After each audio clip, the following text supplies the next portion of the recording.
At 2147 hours on March 18, 1944, First Lieutenant David Coleman sat at the Navigator station in the lead B-17 of a 200 bomber formation approaching the Rhine River on a night mission to Friedrichshafen, Germany, staring at calculations that told him something was fundamentally wrong with the route the mission planners had specified.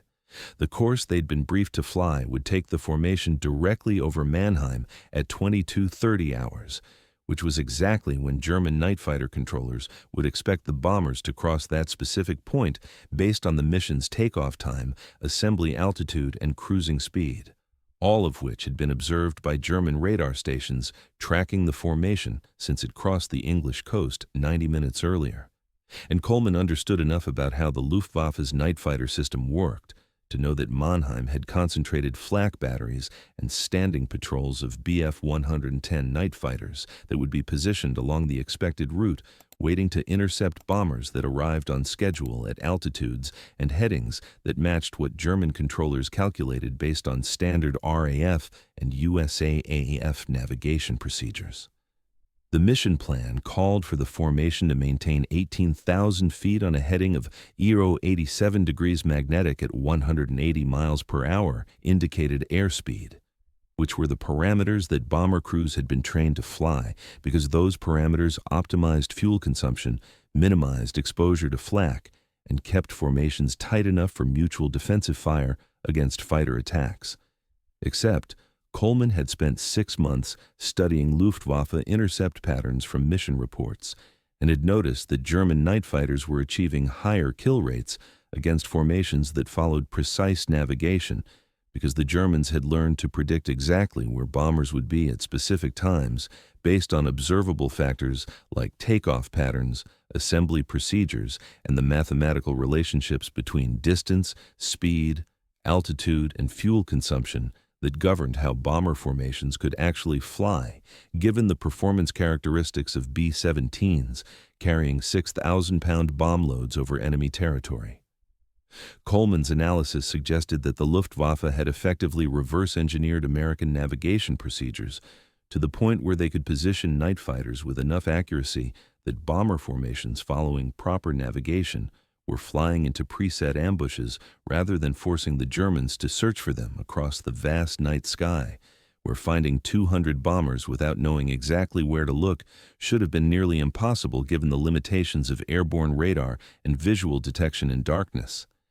The solution he'd identified was mathematically simple, but operationally heretical: deliberately introduce navigation errors that would make the formation arrive at checkpoints earlier or later than German calculations predicted. Fly at altitudes slightly different from what mission parameters specified, and vary airspeeds enough that the formation's position at any given time wouldn't match what could be calculated from observable takeoff and assembly patterns, which meant accepting reduced fuel efficiency and looser formation discipline in exchange for unpredictability that would force German night fighters to actually search for bombers rather than simply flying to coordinates where their ground controllers had calculated the Americans would be. He'd proposed this approach to mission planners in February 1944, with analysis showing that formations accepting deliberate navigation, imprecision, experienced 40% lower night fighter encounter rates than formations flying precise navigation. And the mission planners had rejected his proposal with the assessment that deliberate navigation errors would cause formation fragmentation, increased fuel consumption that might prevent bombers from reaching home bases, and operational chaos that would reduce bombing accuracy more than it would reduce fighter losses. And furthermore, that Coleman's statistical analysis was flawed because it confused correlation with causation. Formations that had experienced lower fighter encounter rates probably had other factors working in their favor rather than benefiting from navigation imprecision. And even if the correlation was valid, accepting imprecision as policy would undermine the disciplined navigation procedures that kept bomber formations cohesive and effective. Coleman had been told in language that was polite but unmistakable that navigators were expected to navigate precisely according to mission parameters rather than developing theories about why imprecise navigation might produce better results, and that if he wanted to contribute to mission planning, he should focus on improving navigation accuracy rather than arguing for deliberately degrading it. But on the night of March 18, 1944, Coleman was the lead navigator for a 200-bomber mission where precise navigation would take the formation directly over Mannheim at exactly the time when his analysis predicted German night fighters would be positioned to intercept. And he faced a decision that every junior officer faces when institutional procedures conflict with what field experience and analysis suggest will actually work. He could follow the mission plan and navigate precisely to the specified checkpoints at the specified times, accepting that his formation would probably encounter the night fighter concentration his analysis predicted, or he could deliberately introduce the navigation errors he'd been told not to introduce, accepting personal responsibility for any negative consequences that resulted from violating mission parameters, while hoping that the positive consequences of avoiding the predicted ambush would vindicate his decision to disobey the procedures he'd been instructed to follow. At 2149 hours, Coleman made a calculation error that wasn't actually an APA-INAS error, but a deliberate deviation from the mission plan. He adjusted his heading by 3 degrees east of the specified course and reduced indicated airspeed by 5 miles per hour, which were small enough changes that his pilot wouldn't immediately notice the discrepancy, but large enough that over the next 40 minutes, they would cause the formation to arrive at the Mannheim checkpoint 4 minutes later than the mission plan specified, and at a position approximately 2 miles south of the planned route. And if Coleman's analysis was correct, these small deviations would mean the formation would miss the concentration of night fighters that would be positioned along the planned route, waiting for bombers that would arrive on schedule. And if his analysis was wrong, these deviations would accomplish nothing except demonstrating that Coleman had deliberately violated mission parameters for reasons that would be difficult to explain in any after-action report that didn't make him sound like an insubordinate junior officer who'd substituted personal theories for approved procedures. The formation crossed the Rhine at 22:34 hours, 4 minutes later than planned, 2 miles south of the specified checkpoint at 17,600 feet instead of the briefed 18,000 feet, because Coleman had also initiated a gradual descent that further separated the formation's actual position from where mission parameters said it should be, and encountered no night fighters at the Mannheim checkpoint, where Coleman's analysis had predicted the Germans would be concentrated. And as the formation continued toward Friedrichshafen along a route that deviated slightly but consistently from the mission plan, German radio traffic intercepted by the formation's signals. Intelligence operator indicated that night fighter controllers were vectoring aircraft to intercept coordinates where the bombers should have been according to calculations based on observed takeoff patterns and standard navigation procedures.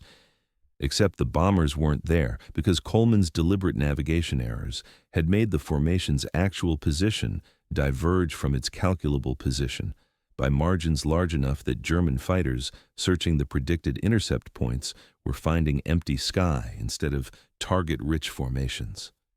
The mission reached Friedrichshafen at 2318 hours, bombed the target, and returned to England with 0 losses to night fighters, despite flying through airspace where recent missions had experienced encounter rates averaging 12 to 18 fighters per 100 bombers, and Coleman's stupid math error, the deliberate 3-degree heading deviation and 5-mile-per-hour speed reduction that had cascaded through 40 minutes of navigation to place the formation miles away from where it was supposed to be,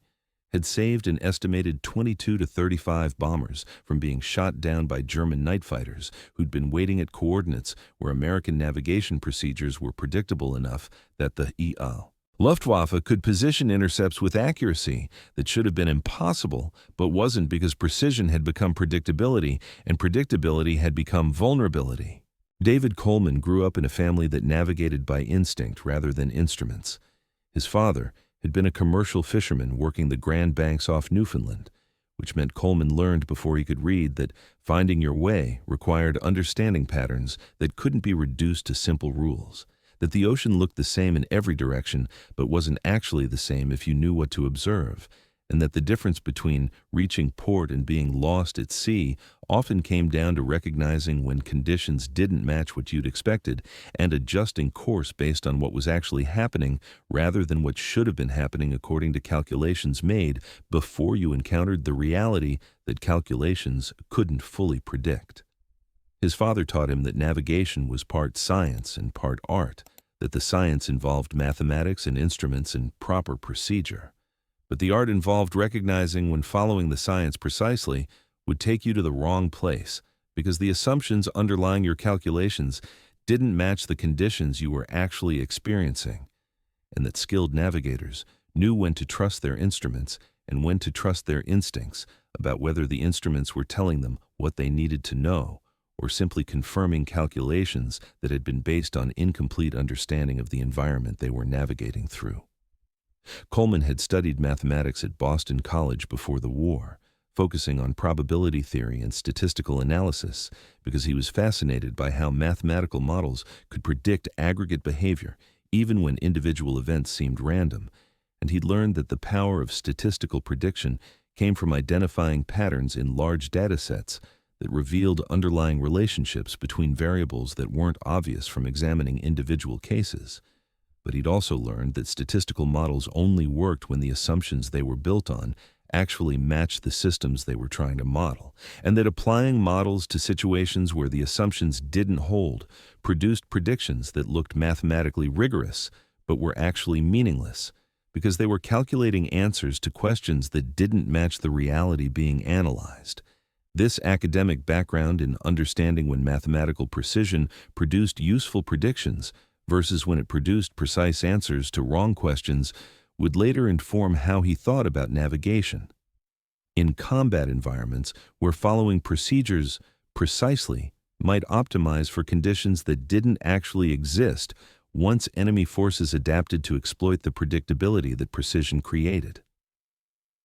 He'd volunteered for the Army Air Forces in 1942 because he wanted to fly, discovered he was prone to motion sickness in turbulent conditions which disqualified him from pilot training, and ended up in navigation school where he learned the mathematical and procedural frameworks that governed how bomber formations found their way from bases in England to targets in Germany and back, dead reckoning navigation using time, speed, and heading to calculate position, celestial navigation using star sightings to verify position when conditions allowed, radio navigation using signals from known transmitters to triangulate position, and the mission planning procedures that converted strategic objectives into specific routes with precise headings, altitudes, airspeeds, and timing that formations were expected to maintain throughout missions that could last 8 to 10 hours over enemy territory,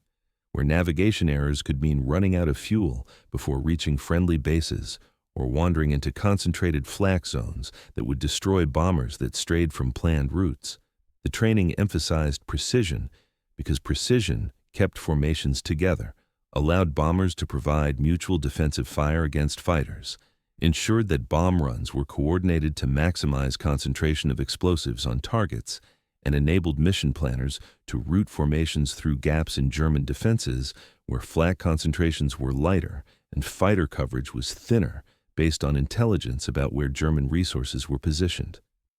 Coleman absorbed all of this training and understood why precision mattered, but he also noticed that the emphasis on precision created patterns that were observable to anyone tracking bomber formations. Missions took off at predictable times, assembled at predictable altitudes, flew at predictable airspeeds that optimized fuel consumption, and followed routes that could be calculated if you knew the target, the takeoff time, and the performance characteristics of fully loaded B-17s, which were all things that German radar stations and intelligence analysts could observe or deduce from monitoring Allied bomber operations over time. He arrived at the 390th Bomb Group in September 1943 as a replacement navigator, flew his first combat mission to Stuttgart on October 6th, and experienced his first night fighter attack on October 14th during the second Schweinfurt raid, where the formation encountered Bf-110s that appeared to be positioned exactly where they needed to be to intercept the bombers rather than searching for them across the night sky, which suggested to Coleman that the German fighters had known where to position themselves based on calculations about where the formation would be, rather than having found the formation through radar detection or visual search. Over the next 3 months, he flew 17 missions and documented in a personal notebook the circumstances of every fighter encounter the formation experienced, noting the time, location, altitude, and whether the fighters appeared to be searching for the formation or appeared to have been pre-positioned to intercept its specific coordinates,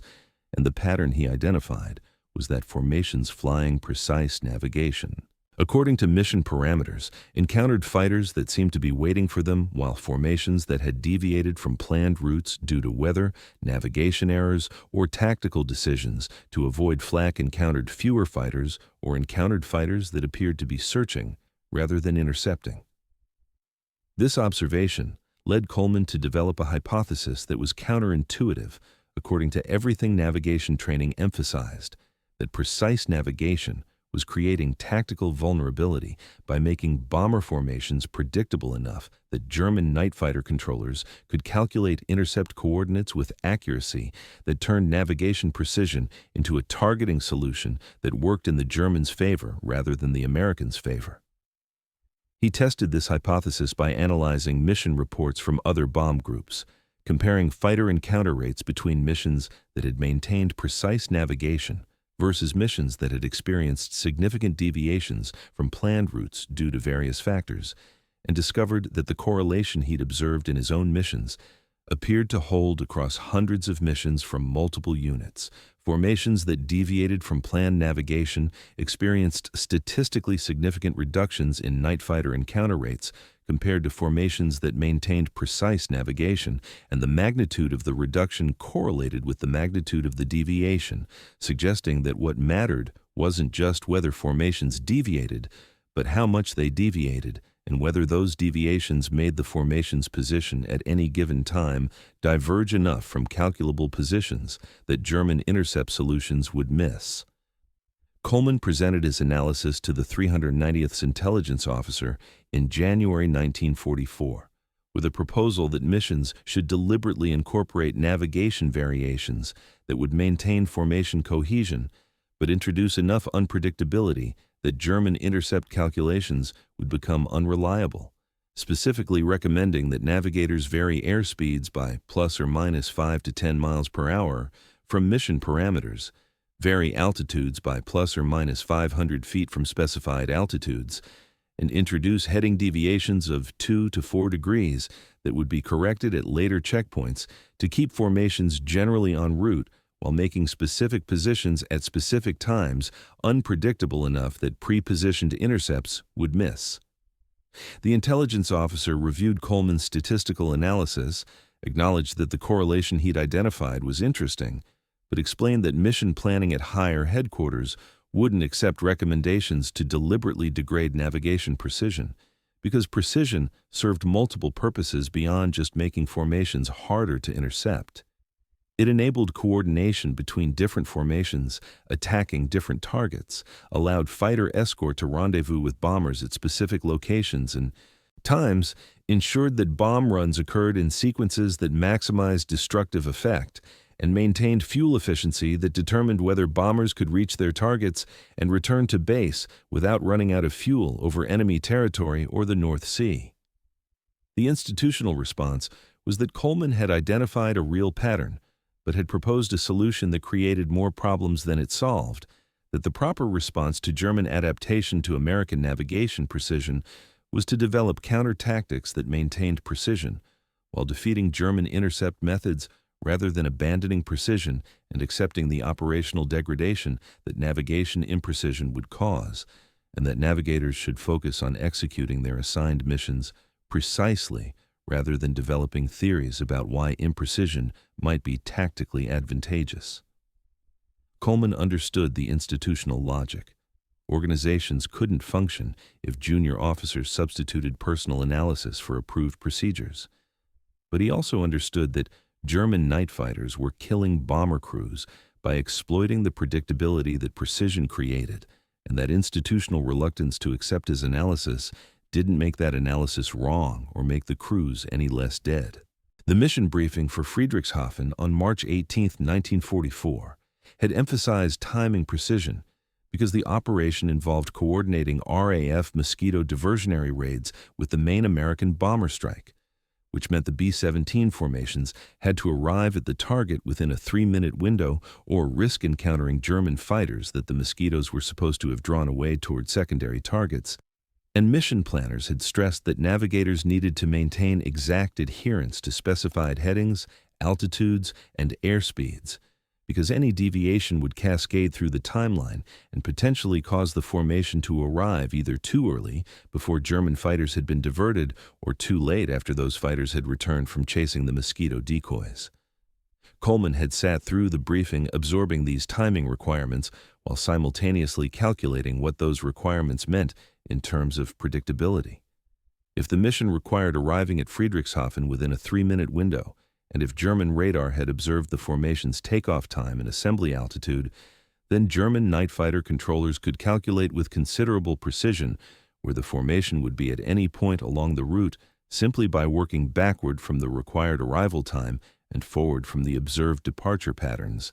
And the Mannheim checkpoint represented the geographic point where those calculations would converge most accurately, because it was far enough from England that small variations in assembly and departure wouldn't significantly affect predicted positions, but close enough to the target that navigators would be making final course corrections to ensure on-time arrival, which meant Mannheim was exactly where Coleman would position night fighters if he were running German intercept operations and wanted to maximize kill probability against formations flying precise navigation.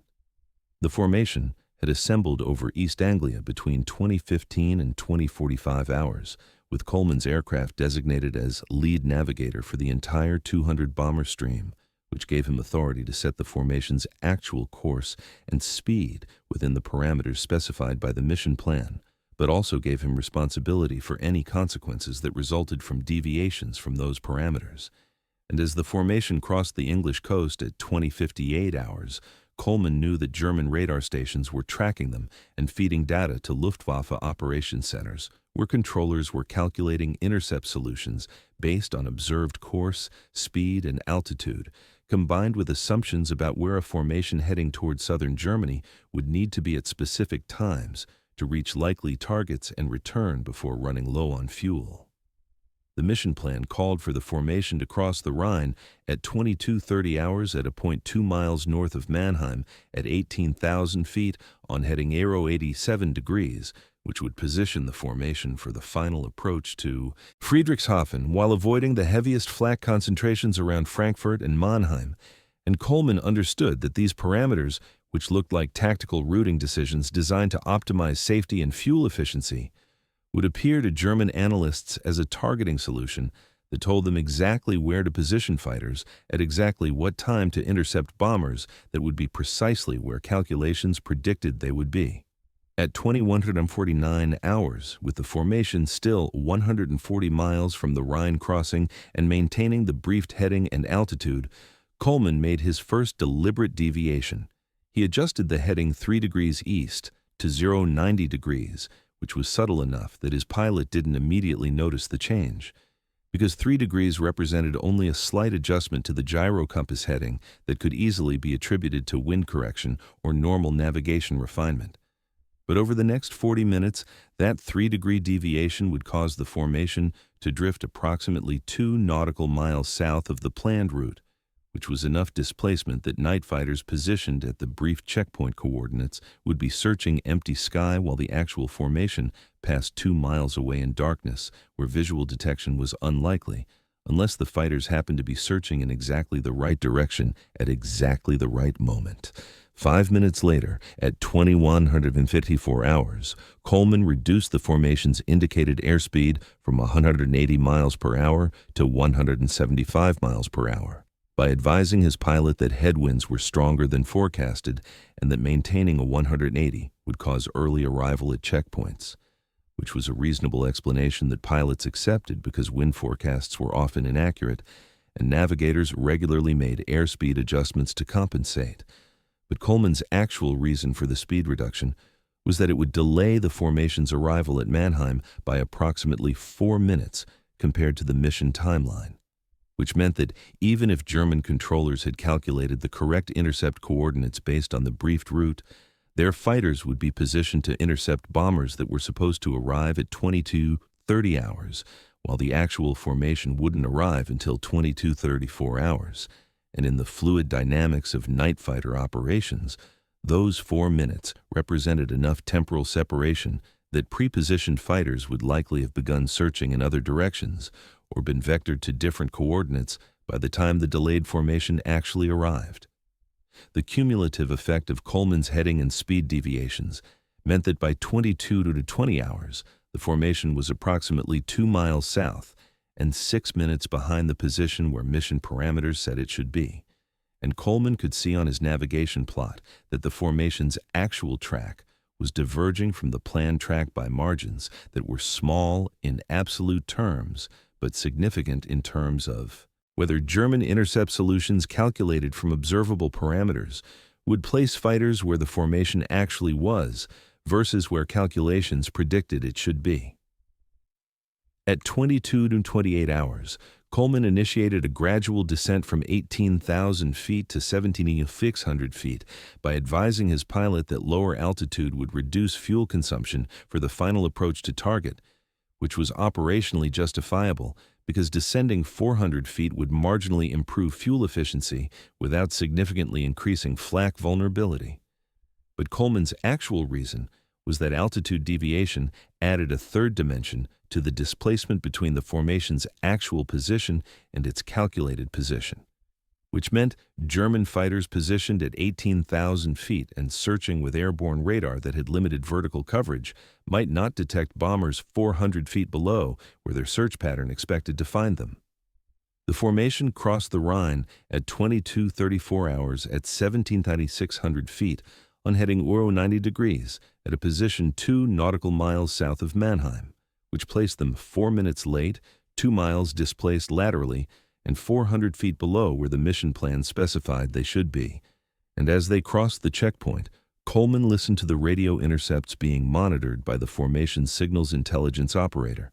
and heard German controllers vectoring night fighters to coordinates that matched almost exactly where the formation would have been if Coleman had navigated precisely according to mission parameters.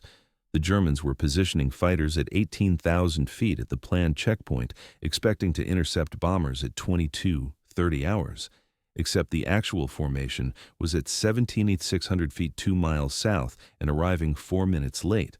which meant the carefully calculated German intercept solution was missing the actual target by margins large enough that the night fighters wouldn't find the formation unless they expanded their search pattern to cover the additional airspace where deviations from precise navigation had placed bombers that weren't where they were supposed to be according to calculations that assumed American navigators followed their mission plans precisely.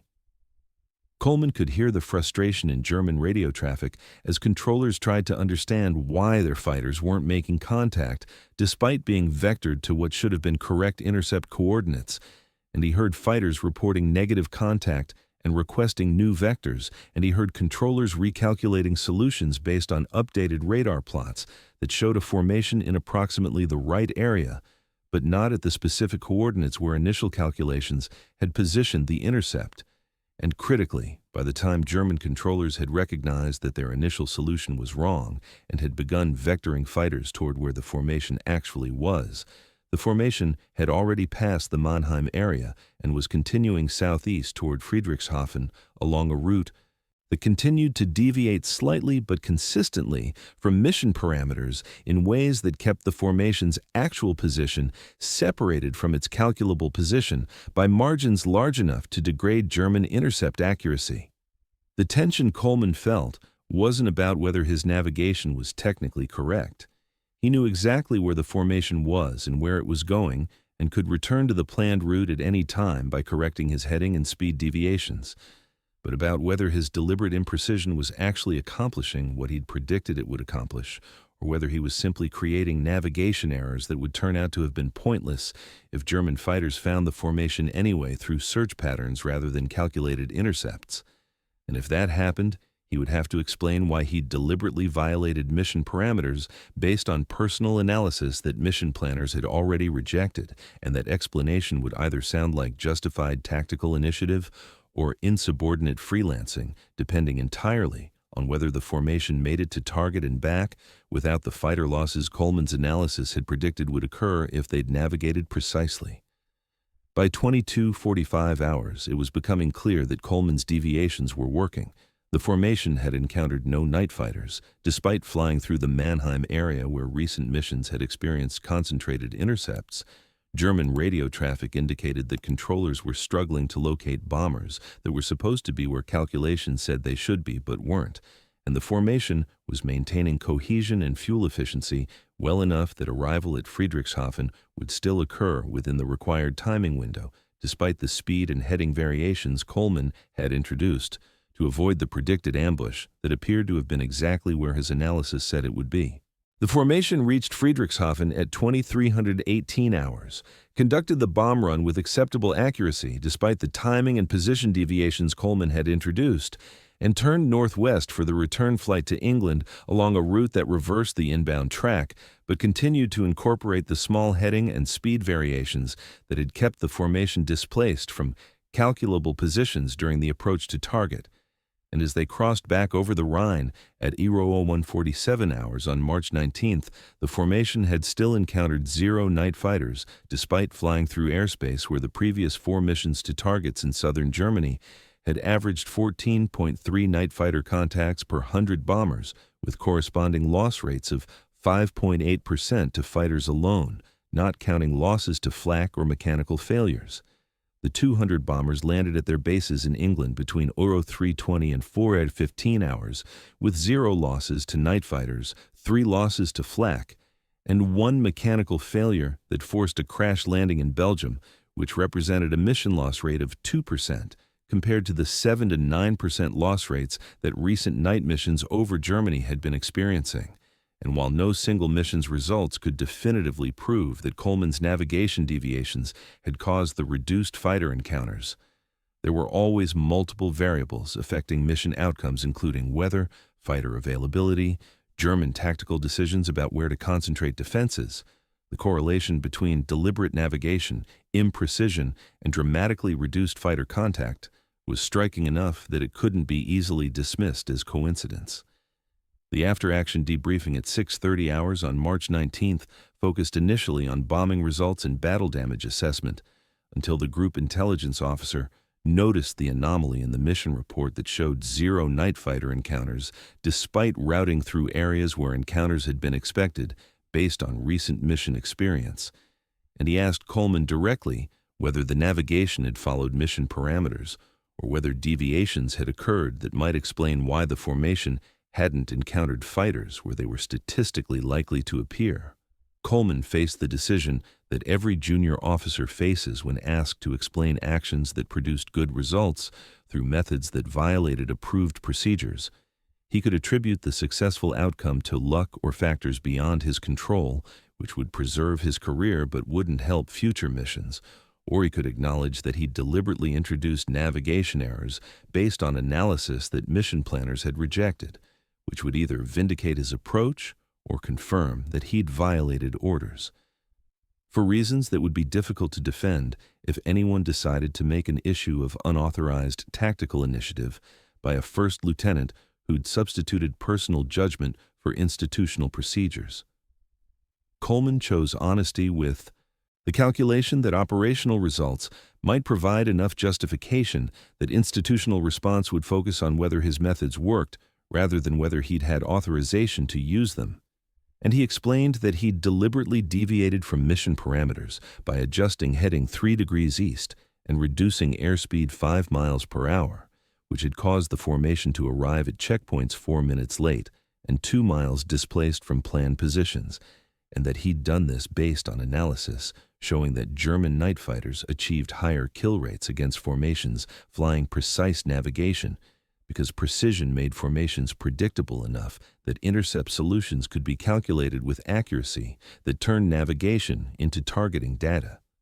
The intelligence officer asked whether Coleman had been authorized to make these deviations. Coleman acknowledged he had not,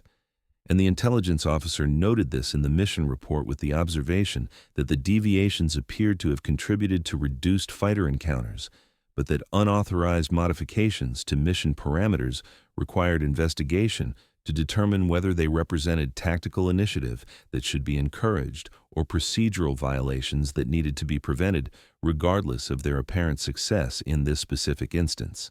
The investigation that followed over the next week involved Coleman presenting his statistical analysis to 8th Air Force Bomber Command Staff, who reviewed the data showing correlations between navigation deviations and reduced fighter encounter rates,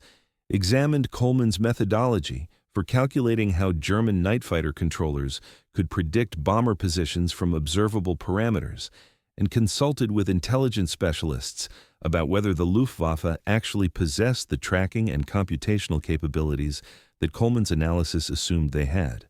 And the conclusion that emerged from this review was that Coleman's fundamental insight was correct. German night fighter operations had indeed adapted to exploit American navigation precision by pre-positioning fighters at calculated intercept points rather than searching for bombers across vast areas of night sky. And this adaptation meant that precision navigation was creating tactical vulnerability that offset some of the operational advantages precision was supposed to provide. But the institutional response to this validation was complicated by the tension between acknowledging that Coleman's unauthorized deviations had worked and establishing precedent that navigators could modify mission parameters based on personal analysis without authorization from mission planners who were responsible for coordinating complex operations involving hundreds of aircraft, thousands of crew members, and strategic objectives that extended beyond any single mission's tactical success. The compromise that emerged from this tension was that Coleman would not face disciplinary action for his unauthorized navigation deviations, but would also not receive commendation for tactical initiative, and more importantly, that his methodology for introducing deliberate navigation variations would be incorporated into mission planning procedures as authorized options that navigators could employ under specific circumstances, rather than as standing permission for navigators to deviate from mission parameters whenever they believed such deviations would improve tactical outcomes. By April 1944, the 8th Air Force had issued tactical guidance authorizing navigators to introduce heading variations of up to 5 degrees and airspeed variations of up to 10 miles per hour from mission parameters, when conditions suggested that precise navigation would make formations vulnerable to predicted enemy intercepts, with the specific caveat that such variations should maintain formation cohesion and should not compromise fuel reserves or mission timing requirements that affected coordination with other operations. And this guidance represented institutional acknowledgement that Coleman's analysis had identified a real vulnerability in existing procedures, while also establishing boundaries that prevented wholesale abandonment of navigation precision in favor of tactical improvisation that might create more problems than it solved. The practical impact of this guidance was that navigators across the 8th Air Force bomber groups began employing controlled variations in navigation that made their formations less predictable to German intercept calculations without degrading the operational effectiveness that precision navigation had been designed to enable.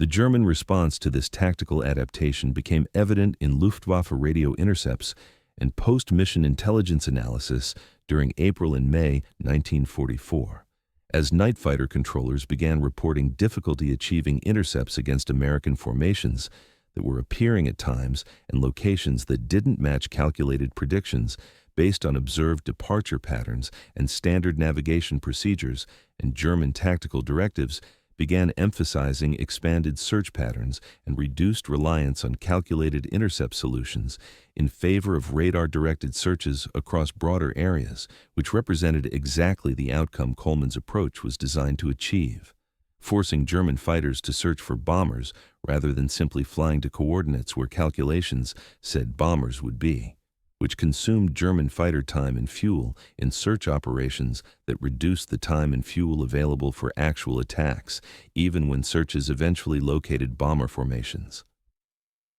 The statistical impact across the 8th Air Force during the 3 months following implementation of Coleman's navigation variation methodology showed night fighter encounter rates declining from an average of 12.8 contacts per 100 bombers in January through March 1944 to 7.3 contacts per 100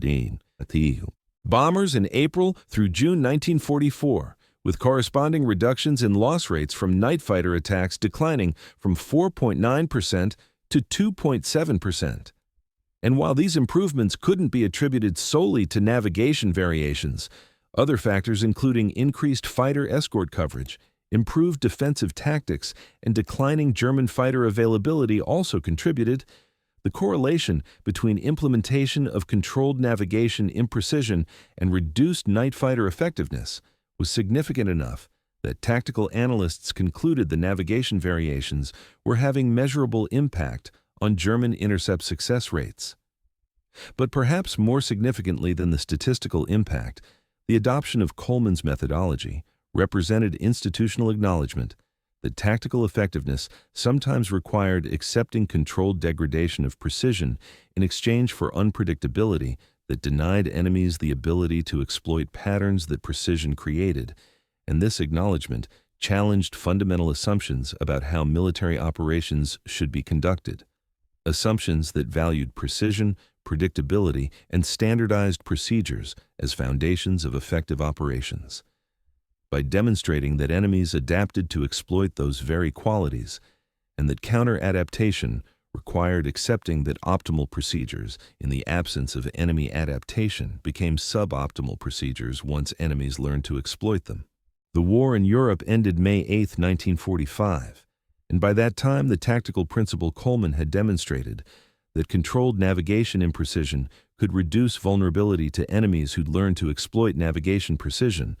had been incorporated into standard operating procedures for bomber operations, not just in the 8th Air Force, but across all Allied heavy bomber commands, though the institutional narrative that accompanied this incorporation carefully avoided characterizing the methodology as deliberate errors or intentional imprecision, and instead framed it as tactical navigation flexibility or adaptive routing procedures that maintained the appearance of disciplined navigation while acknowledging that rigid adherence to calculated routes created exploitable patterns that enemies could target. David Coleman returned to the United States in June 1945 with an honorable discharge, a Distinguished Flying Cross awarded for unspecified contributions to bomber navigation procedures, and no public recognition for having identified and solved a tactical vulnerability that had been costing bomber crews their lives because the institutional military preferred stories about innovations that emerged from systematic analysis by senior staff rather than stories about junior officers who violated procedures to prove that approved methods were getting people killed. He returned to Boston College to complete his mathematics degree on the GI Bill, focusing his graduate work on game theory and strategic decision-making under uncertainty, specifically examining how opponents in competitive environments adapted to exploit predictable patterns in each other's behavior, and how introducing controlled randomization into decision processes could prevent pattern exploitation without completely abandoning strategic planning, and his academic work was directly informed by his wartime experience navigating bombers through airspace where German fighters had learned to predict American behavior well enough that following proper procedures had become tactically suicidal. His doctoral dissertation, completed in 1949, was titled Strategic Unpredictability, Game Theoretic Analysis of Tactical Adaptation in Adversarial Environments, and examined how military organizations balanced the need for disciplined procedures against the vulnerability that procedural predictability created when opponents learned to exploit patterns. But the dissertation made no specific reference to Coleman's wartime navigation innovations because he understood that academic credibility required separating his theoretical analysis from the personal experiences that had motivated it, and that acknowledging he'd developed his theoretical framework by violating military procedures would undermine the academic legitimacy he was trying to establish. The official Air Force history of the strategic bombing campaign, published in 1951, devoted 2 paragraphs to the development of flexible navigation procedures that had reduced bomber vulnerability to night fighter intercepts during 1944 and 1945, attributing these procedures to tactical analysis by 8th Air Force operational staff without mentioning Coleman by name or acknowledging that the key insight had come from a first lieutenant who deliberately violated mission parameters to prove that German fighters were exploiting American navigation precision in ways that institutional procedures hadn't recognized. The history emphasized that improved bomber survivability resulted from systematic institutional adaptation rather than individual initiative, which preserved the narrative that military effectiveness came from organizational discipline rather than from individuals who recognized when discipline was producing predictable vulnerability and took unauthorized action to break the patterns that enemies were exploiting. Coleman never publicly discussed his wartime contribution because he understood that the story of how he'd saved lives by deliberately introducing navigation errors would always be uncomfortable for institutions that needed to maintain that following procedures was essential to military effectiveness, and that acknowledging his unauthorized deviations had worked better than authorized procedures would create precedent that could encourage other junior officers to believe they could substitute personal judgment for institutional expertise whenever they thought procedures were inadequate, which would undermine the command authority that military organizations required to function.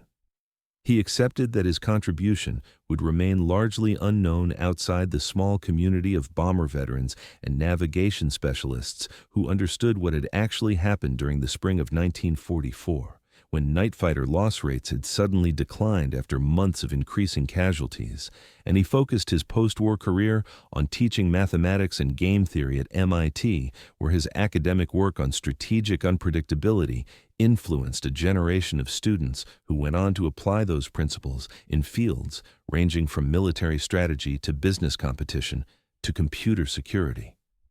Without ever knowing that their professor had developed his theoretical framework by violating orders to prove that enemies exploit predictability. The tension between precision and unpredictability that Coleman had identified in bomber navigation became relevant again during the Cold War as nuclear strategy evolved to address how adversaries with sophisticated intelligence capabilities could predict patterns in force deployments, communication protocols, and decision-making processes, and Coleman served as a consultant to the Rand Corporation during the 1960s, analyzing how the Soviet Union might exploit predictable patterns in American strategic procedures and recommending controlled randomization in areas where pattern exploitation could create vulnerabilities that precision-based planning inadvertently enabled. His Rand work remained classified for decades, but influenced development of procedures that introduced deliberate unpredictability into areas like ballistic missile submarine patrol routes, strategic bomber alert patterns, and command and control protocols where following optimal procedures precisely would create patterns that sophisticated opponents could detect and exploit. The irony that emerged from Coleman's story was that the very quality military organizations most valued, precision execution of carefully planned procedures, created the vulnerability that Coleman had identified, because precision meant predictability, and predictability meant opponents who studied your patterns could position countermeasures with accuracy that turned your procedural discipline into their targeting solution, and the solution Coleman had demonstrated required accepting that optimal procedures in the absence of enemy adaptation became suboptimal procedures once enemies learned to exploit the patterns that optimization created. This principle remained uncomfortable for institutions that needed to maintain that following procedures was essential even after Coleman's experience had demonstrated that sometimes survival required deliberately not following procedures because enemies had adapted to exploit the predictability that procedural adherence created. Coleman died in 1996 at age 73, having spent 50 years teaching and researching strategic decision-making without ever receiving public recognition for the wartime innovation that had informed his academic work and practical contributions to Cold War strategy. His obituary in the New York Times identified him as a respected mathematician and game theorist who taught at MIT for 4 decades, mentioning his World War II service as a bomber navigator, but making no reference to the navigation methodology he'd developed or the lives his unauthorized tactical initiative had saved. The recognition that mattered most to him had come decades earlier in informal conversations with bomber veterans who'd flown missions during spring 1944, and who remembered that period as when something changed in how German fighters were finding them, and who understood without needing detailed explanation that the change had come from navigators who'd learned to make formations unpredictable enough that calculated intercepts started missing their targets. The modern military's approach to navigation and targeting incorporates the principle Coleman demonstrated,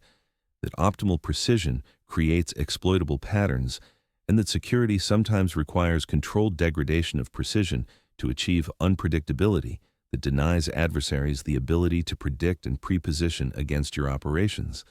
Though institutional doctrine carefully frames this as tactical flexibility rather than as deliberate imprecision, because acknowledging that imprecision can be tactically superior to precision remains uncomfortable for organizations that depend on disciplined execution of standardized procedures. The GPS-guided weapons that enable modern precision strikes also incorporate randomized elements in their routing and timing that prevent adversaries from predicting exact impact moments or approach vectors, which represents direct application of Coleman's insight that predictability is vulnerability, regardless of how sophisticated the underlying precision might be. The lesson his story offers transcends the specific tactical problem he solved and addresses a fundamental tension in how organizations operate, that the procedures and standardization that enable coordination and effectiveness also create patterns that sophisticated adversaries learn to exploit, and that recognizing when procedural adherence has become vulnerability requires individuals willing to violate procedures to prove that following them is producing worse outcomes than controlled deviation would produce, even though organizations can't formally endorse such violations without undermining the procedural discipline they depend on. Coleman understood this tension and accepted that his contribution would remain largely unrecognized because acknowledging it publicly would create precedent that institutions couldn't accept. But he also understood that the 200 bombers that returned from Friedrichshafen on March 19, 1944, and the estimated 22 to 35 aircraft that didn't get shot down by night fighters who'd been positioned where precision navigation would have taken them, those numbers represented lives saved through recognition that sometimes survival requires making stupid errors that aren't actually errors, but deliberate breaks in patterns that enemies have learned to exploit. Thanks for watching the story of how First Lieutenant David Coleman's stupid math error saved 200 bombers from German night fighters. If this resonated with you, hit that like button. It helps us reach people who appreciate stories about when precision becomes predictability and predictability becomes vulnerability. What strikes me about Coleman's story is how often the most effective tactic is deliberately doing what procedures say not to do. German night fighters were positioned where calculations said American bombers would be. Coleman survived by being where calculations said he shouldn't be.